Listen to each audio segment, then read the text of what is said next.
From KUNC and the NPR network, this is In The NoCo. I'm Erin O'Toole. It's Election Day in Colorado. And along with who wins or loses, one thing a lot of people think about today is election security. After all, elections are complicated. Millions of Colorado voters will turn in ballots, and county election officials will gather them and tally them quickly. On top of that, mistakes happen, like the news last week that the Colorado Secretary of State's office accidentally posted some security passwords on their website. Now, officials say they've fixed the problem, and election systems around the state have not been compromised. But even so, we wanted to look at the steps that make sure your ballot is collected and counted securely. We spoke with two county clerks, people whose job it is to keep ballots secure, so they could walk us through some of the safeguards. I spoke with Molly Fitzpatrick, a Democrat from Boulder County, and Carly Koppes, a Republican from Weld County. Carly explained that despite those election security passwords posted online by the Secretary of State's office, the steps she and other clerks take at the county level guarantee that Colorado's elections are secure.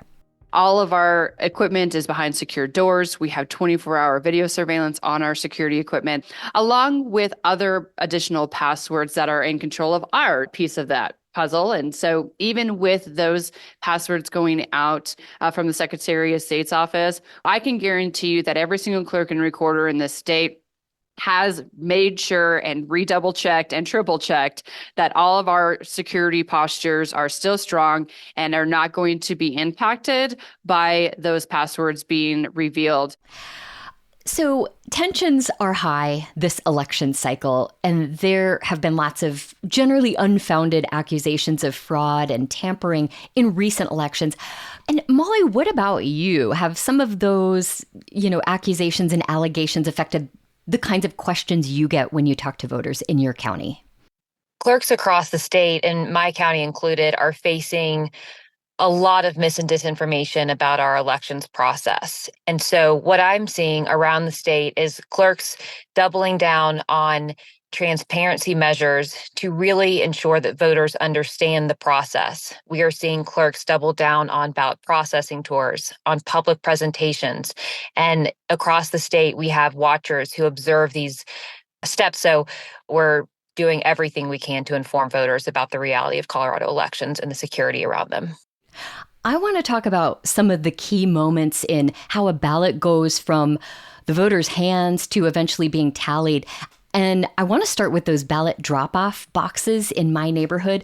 Carly, how do you make sure a ballot is safe once it's dropped in one of those drop boxes? So every drop box around the state of Colorado and in Weld County, we have 24-hour video surveillance on those drop boxes. Those drop boxes are also pretty heavy duty. We also have seals on all of the locks that our bipartisan teams go out and verify every time they make their multiple runs throughout the day to pick up those ballots and make sure that they put them into a secure ballot box and seal and chain that up so it can come back to our office. We also have teams going out and pulling that video surveillance so that we can review it here in Weld County. But every single box in the state of Colorado is under 24-hour video surveillance. We do have bipartisan courier teams going out and picking up your ballot that has been dropped at those boxes.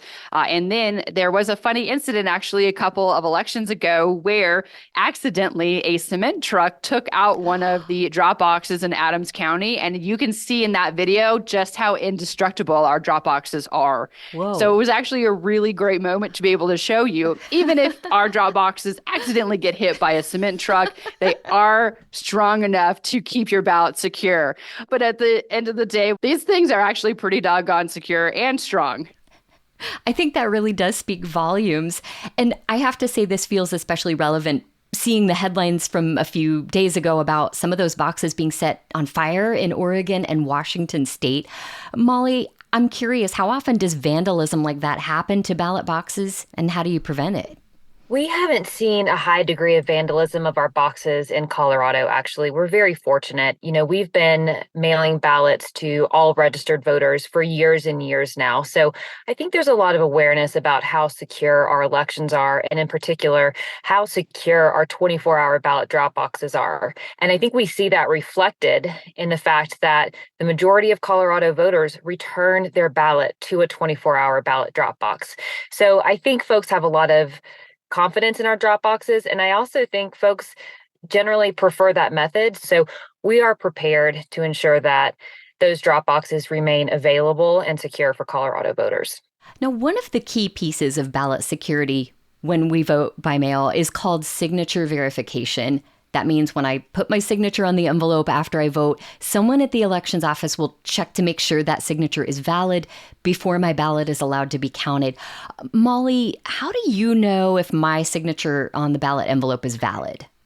We have bipartisan teams of election judges, and those bipartisan teams are looking at the signature on your envelope, and they're comparing it to the other signatures that we have on file for you.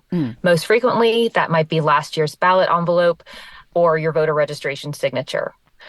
One thing to note is that if our bipartisan teams of election judges are not able to immediately make a match, that voter is sent a cure letter. And so right now, it's very important that voters check their mailboxes and look out for their ballot tracks notification, because if there is an issue with a signature, voters have until 8 days after the election to cure that signature to have their vote count.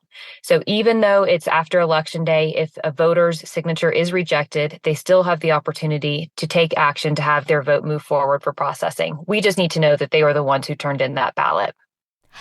Now, there was a story a few weeks back about a dozen ballots in Mesa County on Colorado's western slope that were cast with forged signatures. Molly, have you seen anything like that in your area, in Boulder County? And what do you want voters to know about that problem?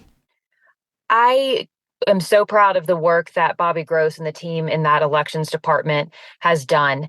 The minute they realized that there was an issue, they contacted law enforcement. Voters need to know that we take this responsibility seriously, and the team in Mesa County handled it perfectly. The great thing about our process is that we have two fail-safes. One is signature verification and the cure letter that gets sent out to voters.